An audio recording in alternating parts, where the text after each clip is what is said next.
Hi guys, it's me, the Mallu Banker. So S B I clerk മെയിൻസിന് വേണ്ടിയിട്ട് എല്ലാവരും പഠിച്ചുകൊണ്ടിരിക്കുകയാണെന്ന് ഞാൻ വിചാരിക്കുന്നു.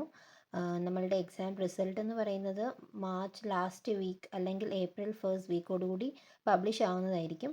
അത് കഴിഞ്ഞിട്ട് ഒരു 10 days ഒക്കെ കിട്ടുകയുള്ളൂ. സോ ഇപ്പോൾ ഒരു 60+ അല്ലെങ്കിൽ ഒരു 65+ അറ്റംപ്റ്റ് ഫുൾ ആക്യുറസിയോട് കൂടി ചെയ്തിട്ടുള്ളവർ ഉറപ്പായിട്ടും മെയിൻസിന് വേണ്ടിയിട്ട് പഠിച്ചു തുടങ്ങണം.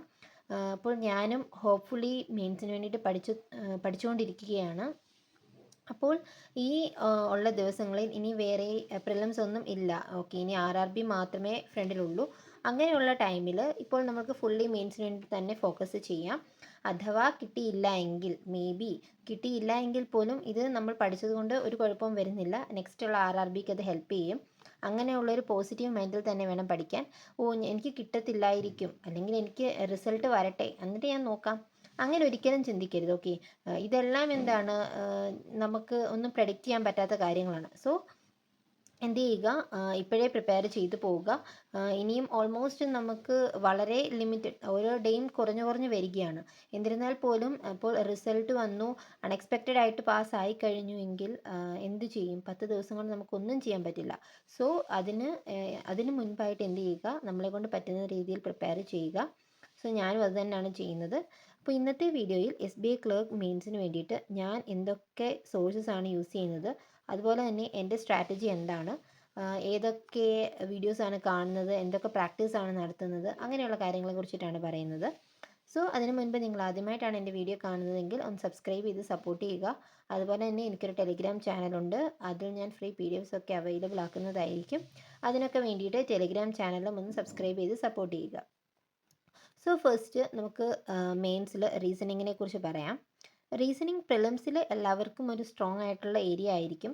ബട്ട് മെയിൻസിൻ്റെ കേസിൽ വരുമ്പോൾ റീസണിങ് കുറച്ചൊരു ടഫർ സൈഡിലോട്ട് വരാനുള്ള ചാൻസസ് ഉണ്ട്. അതുകൊണ്ട് നമ്മളുടെ മെയിൻസിന് മെയിനായിട്ടും ചെയ്യേണ്ടത് എന്താണെന്ന് വെച്ചാൽ, വീക്കർ സെക്ഷന് കൂടുതൽ പ്രാധാന്യം കൊടുക്കാൻ പോവാതെ ഏതാണോ സ്ട്രോങ് ഏരിയ അതിനെ കുറച്ചുകൂടി സ്ട്രോങ് ആക്കാൻ ശ്രമിക്കുക.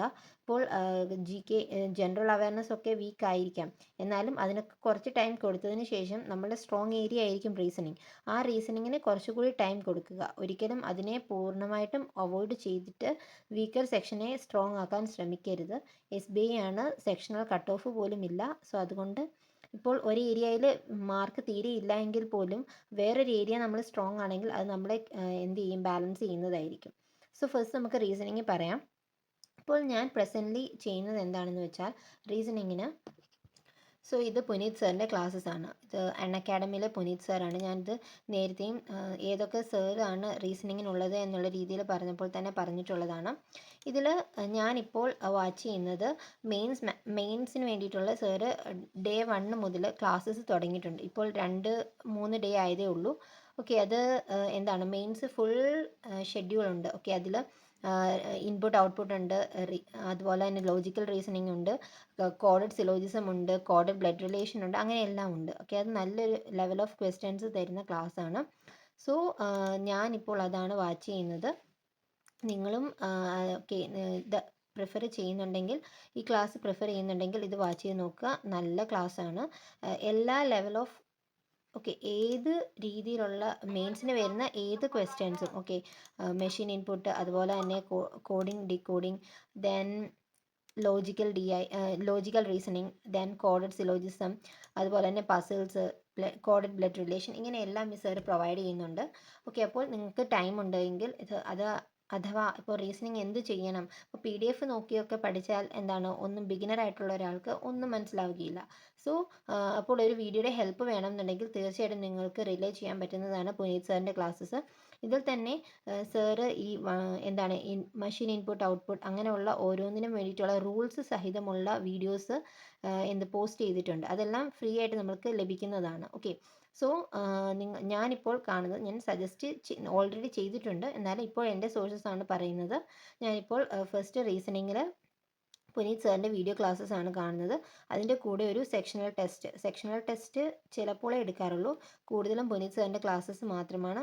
ആദ്യം വീഡിയോ ക്ലാസ്സസ് മാത്രം കണ്ടു നോക്കുകയാണ്. അത് കഴിഞ്ഞിട്ട് സെൽഫ് പ്രാക്ടീസിലോട്ട് പോകാമെന്നാണ് വിചാരിച്ചിരിക്കുന്നത്. ഇപ്പോൾ ഉള്ള ഡേയിൽ കൂടുതലും വീഡിയോ ക്ലാസ്സസിനാണ് പ്രാധാന്യം കൊടുത്തിട്ടുള്ളത്.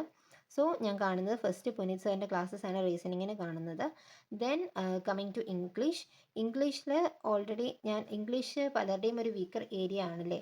സോ അതിൽ മെയിനായിട്ടും പറയാനുള്ള കാര്യം എന്ന് പറയുന്നത് റീഡിങ് തന്നെയാണ്.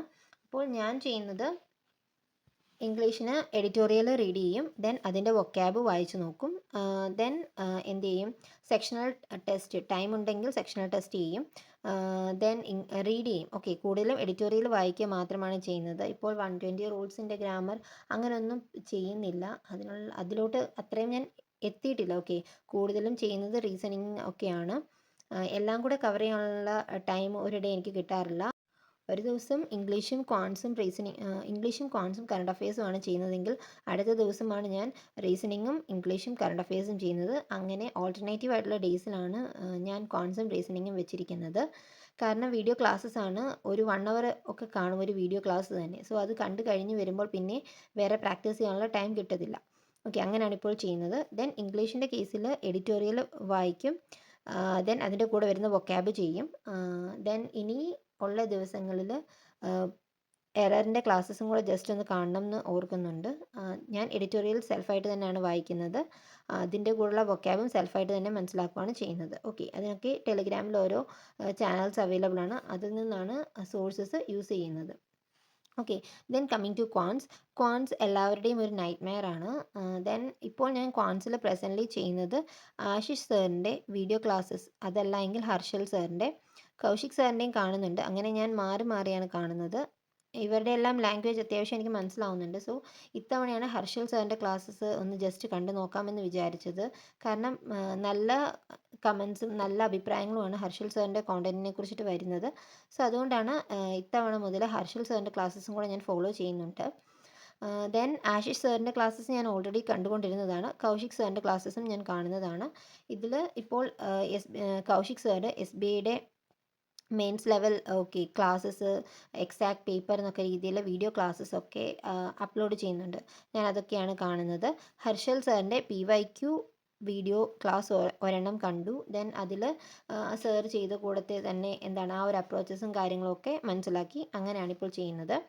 കൂടുതലും ഞാൻ ഫോക്കസ് ചെയ്യുന്നത് DAയും സ്പീഡ് മാത്സിൻ്റെ ഏരിയാസുമാണ്. സ്പീഡ് മാത്സ് ഒത്തിരി വരുന്നില്ല, എന്നാൽ പോലും ക്വാഡ്രാറ്റിക് ഒക്കെ വെച്ചും അതുപോലെ നമ്പർ സീരീസ് ഒക്കെ വെച്ചിട്ടുള്ള അതായത് കമ്പാരിറ്റീവ്ലി ലോവർ ലെവലുള്ള ക്വസ്റ്റ്യൻസ് വരും, സ്പീഡ് മാത്സ് പോലെ ഉള്ള ക്വസ്റ്റ്യൻസ്. ദെൻ അത് ചെയ്യും. ദെൻ അതുപോലെ തന്നെ DI ഒരു ലോജിക്കൽ ഡിയും വരും, അരിത്മെറ്റിക് DIയും വരും. അതിൽ ആ ഒരു ലോജിക്കൊക്കെ മനസ്സിലാക്കുകയാണെങ്കിൽ അത്യാവശ്യം കാൽക്കുലേറ്റീവ് ആണെങ്കിൽ പോലും അത് സ്കോർ ചെയ്യാൻ പറ്റുന്നതാണ് DI എന്നാണ് എനിക്ക് മനസ്സിലായത്. സോ ഞാൻ കൂടുതലും DIക്കും അതുപോലെ തന്നെ സ്പീഡ് മാത്സിൻ്റെ ഏരിയയ്ക്കുമാണ് കൂടുതൽ പ്രാധാന്യം കൊടുക്കുന്നത്. അരിത്മെറ്റിക് ചെയ്യാൻ പറ്റുമോ എന്ന് നോക്കും, പറ്റില്ല എങ്കിൽ അതിനെ സ്കിപ്പ് ചെയ്യാം എന്നുള്ള ഒരു പ്ലാനിങ്ങിലാണ് നിൽക്കുന്നത്. ഓക്കെ, അപ്പോൾ ക്വാൺസ് പൊതുവേ എല്ലാവരുടെയും ഒരു വീക്കർ ഏരിയ ആണ്. ഓക്കെ, എൻ്റെയും ഒരു മെയിൻസ് ലെവലിലോട്ട് വരുമ്പോൾ കുറച്ചൊരു വീക്കർ സൈഡിലാണ് ക്വാൺസ് നിൽക്കുന്നത്. സോ അതുകൊണ്ടാണ് DIക്കും സ്പീഡ് മാത്സിനും പ്രാധാന്യം കൊടുത്ത് ചെയ്യാൻ പറ്റുന്നതിന് മാക്സിമം സ്കോർ ചെയ്യാമെന്ന് വിചാരിക്കുന്നത്. ഓക്കെ, അപ്പോൾ നിങ്ങളും ഏതാണോ ചെയ്യാൻ പറ്റുന്ന ഏരിയ അതിന് കൂടുതൽ ഫോക്കസ് കൊടുത്ത് അതിനെ ഇമ്പ്രൂവ് ചെയ്യുക. ഓക്കെ, അതല്ലാണ്ട് ഇതുവരെയും പഠിച്ചിട്ടില്ലാത്ത ഏരിയയിൽ ടൈം സ്പെൻഡ് ചെയ്ത് നമുക്ക് ഉള്ള വളരെ ലിമിറ്റഡ് ടൈം ഒരിക്കലും എന്ത് ചെയ്യരുത്, നഷ്ടപ്പെടുത്തരുത്. അതാണ് എനിക്ക് പറയാനുള്ള അഡ്വൈസ്. ദെൻ നെക്സ്റ്റ് ആണ് ജനറൽ അവയർനെസ് ഒക്കെ ഞാൻ അതിന് വേണ്ടിയിട്ടുള്ള ഡീറ്റെയിൽ സ്ട്രാറ്റജി വീഡിയോസൊക്കെ ചെയ്തിട്ടുണ്ട്. ഓക്കെ, ഞാൻ ഓൾറെഡി പറഞ്ഞിട്ടുണ്ട്, ഞാൻ വീക്ക്ലി ആണ് കണ്ടൻറ്റ് ഫോളോ ചെയ്തിരുന്നത്. ഇപ്പോൾ ജാനുവരി 1st വീക്കാണ് പഠിച്ചുകൊണ്ടിരിക്കുന്നത്. ഓക്കെ, അപ്പോൾ ഇപ്പോൾ എൻ്റെ പ്ലാൻ എന്ന് പറയുന്നത് ഒരു ഡേ കൊണ്ട് ഒരു വീക്ക് കംപ്ലീറ്റ് ചെയ്ത് 4 ഡേ കൊണ്ട് ഒരു മാസം കംപ്ലീറ്റ് ചെയ്യാം എന്നുള്ള ഒരു പ്ലാനിങ്ങിലാണ് ഇരിക്കുന്നത്. അത് എത്രത്തോളം വർക്കൗട്ട് ആവും എന്നറിയില്ല. എന്നാലും രാവിലെ ഇപ്പോൾ അഫയേഴ്സ് ക്ലൗഡാണ് ഞാൻ ഫോളോ ചെയ്യുന്നത്. Affairs Cloud January 1st week ചെയ്തിട്ട് ദെൻ വൈകിട്ടാകുമ്പോഴേക്കും അതിൻ്റെ ഒരു വീഡിയോ ക്ലാസ്സും കൂടെ കണ്ടു നോക്കാമെന്നാണ് വിചാരിക്കുന്നത്. ദെൻ ഇപ്പോൾ തന്നെ ഞാൻ ഇന്ന് ജാനുവരി 1st വീക്കിൻ്റെ പകുതി PDFs പഠിച്ചിട്ടുണ്ട്, ഇനി ബാക്കിയും കൂടി പഠിക്കണം. അങ്ങനെ ഒരു മന്ത് 4 ദിവസം കൊണ്ട് കംപ്ലീറ്റ് ചെയ്യാം എന്നുള്ള രീതിയിലാണ് പ്ലാൻ. അപ്പോൾ പോക്കറ്റ് PDFനെ കുറിച്ചിട്ട് ഞാൻ മുൻപത്തെ വീഡിയോയിൽ പറഞ്ഞിരുന്നു. അത് ഈ വീക്ക്ലി PDF ഫോളോ ചെയ്യാൻ പറ്റത്തില്ലാത്തവർക്ക് വേണ്ടിയിട്ടാണ്. അപ്പോൾ നിങ്ങളുടെ ആ ഒരു കപ്പാസിറ്റി അനുസരിച്ച് എന്ത് ചെയ്യുക, സോഴ്സസ് ഈ ഒരു അവസാന നിമിഷം ചേഞ്ച് ചെയ്യാൻ നിൽക്കേണ്ട. പഠിക്കുന്ന രീതി ജസ്റ്റ് ഒന്ന് എന്ത് ചെയ്യുക, നിങ്ങൾക്ക് ഏതാണോ പെട്ടെന്ന് ക്യാച്ച് ചെയ്യാൻ പറ്റുന്നത് ആ രീതിയിലോട്ട് മാറ്റുക. ഓക്കെ, അപ്പോൾ എൻ്റെ കേസിൽ എനിക്ക് ഫസ്റ്റ് വീക്കിലെ ഓക്കെ, ഇപ്പോൾ ഒരു വീക്ക്ലി കറണ്ട് അഫയേഴ്സ് ഒക്കെ ആകുമ്പോൾ ഒരു 25 പേജൊക്കെ വരും. ഓക്കെ, അപ്പോൾ ഒരു 14 പേജൊക്കെ പഠിച്ചു കഴിഞ്ഞാലും ആ ഒരു ടാർഗറ്റിനോട് അടുക്കുന്നു എന്നുള്ള ഒരു ഫീലിംഗ് വരുമ്പോൾ മടുപ്പ് ഫീൽ ചെയ്യുന്ന കുറച്ച് കുറയുന്നതായിട്ട് എനിക്ക് തോന്നിയിട്ടുണ്ട്. അപ്പോൾ ജാനുവരി, ഫെബ്രുവരി, മാർച്ച് ഇത് 3 വീക്ക്ലി PDF പഠിച്ചിട്ട് നവംബറും ഡിസംബറും മന്ത്ലി പഠിക്കാം എന്നുള്ള രീതിയിലാണ് ഇരിക്കുന്നത്. നവംബർ ഇടയ്ക്ക് ഞാൻ വീക്ക്ലി പഠിച്ചിരുന്നു. അത് കഴിഞ്ഞിട്ട് പിന്നെ ഫുൾ അത് മൊത്തം എന്താണ് കറക്റ്റ് പങ്ക്ച്വലായിട്ട് എനിക്ക് കൊണ്ടുപോകാൻ പറ്റിയില്ലായിരുന്നു. ദെൻ ആരാണെങ്കിലും പഠിക്കുന്നത് കൂടെ അത് റിവൈസ് ചെയ്യാനും കൂടെ ശ്രമിക്കുക. കാരണം കറണ്ട് അഫയേഴ്സിനെ റീറ്റെയിൻ ചെയ്ത് വെക്കുക എന്നുള്ളത് മെയിനായിട്ടുള്ള കാര്യമാണ്. അങ്ങോട്ടും ഇങ്ങോട്ടുമൊക്കെ മാറിപ്പോകാനുള്ള ചാൻസസ് കൂടുതലാണ്.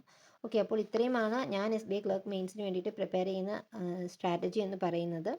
ഇപ്പോൾ കൂടുതലും സെൽഫ് പ്രിപ്പറേഷൻ അധികം ടൈം ഞാൻ കൊടുക്കുന്നില്ല. കൂടുതലും വീഡിയോ ക്ലാസ്സസ് വഴി ബേസിക്സ് അല്ല, ആ ഒരു ക്വസ്റ്റ്യൻ്റെ രീതികളും അതുപോലുള്ള കാര്യങ്ങളൊക്കെ ചെയ്യാനാണ് കൂടുതൽ ടൈം കൊടുക്കുന്നത്. ഓക്കെ, അപ്പോൾ നിങ്ങൾ എന്താണ് ചെയ്യുന്നത് എന്നുള്ളതും അതുപോലെ ഇനിയുള്ള നെക്സ്റ്റ് വീഡിയോയിൽ എന്താണ് കണ്ടൻറ്റ് വേണ്ടത് എന്നുള്ളതും ജസ്റ്റ് ഒന്ന് കമൻറ്റ് ചെയ്യുക. So thank you for watching. Bye bye.